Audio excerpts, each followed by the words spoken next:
چا تپوس کړی ده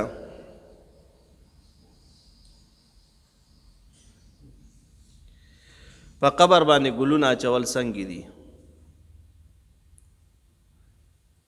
سړی چې مړ شي یا ښځه مړه شي نو په قبر باندې ورته ګلونه اچول څنګه دي؟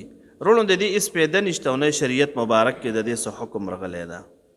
ته په قبر باندې په منونو ګلونه واچوه، هغه غریب خو په تیارې کې پروت ده او هغه ته د دې څه پیدا رسي؟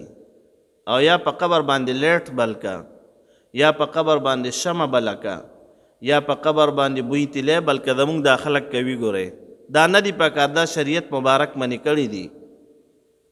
نو لہذا ته په دې باندې بل که نه څه چلو شو، هغه ته هېڅ پیدا نه رسي. دا ورته فایده رسي په 200 روپۍ سیره راوړې، دا 200 روپۍ یو فقیر له ورکه، یو محتاج له ورکه او ثواب دې قبر والا ته وبخه.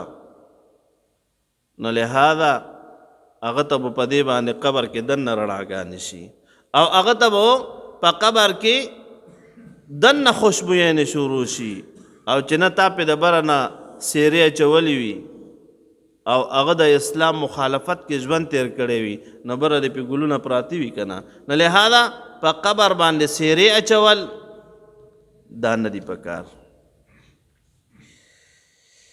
وصلى الله تعالى على خير خلقه سيدنا ومولانا محمد وآله وصحبه أجمعين. اللهم اهدنا فيمن هديت وعافنا فيمن عافيت وتولنا فيمن توليت وقنا برحمتك من شر ما قضيت فإنك تقضي ولا يقضى عليك فإنه لا يذل من واليت ولا يعز من عاديت تباركت ربنا وتعاليت نستغفرك ونتوب إليك. رڼو موږ چې دا څه خبرې کوو دا د امت د خیر دپاره کوو، دا موږ له څوک پیسې راکوي څه یا چاته شاباسي ته ناست یو څه نه، خپل کار به کوي. خو که زمونږ په دې خبرو خدای پاک جل شانه د چا اصلاح وکړه بس بیړه مو پار کېږي.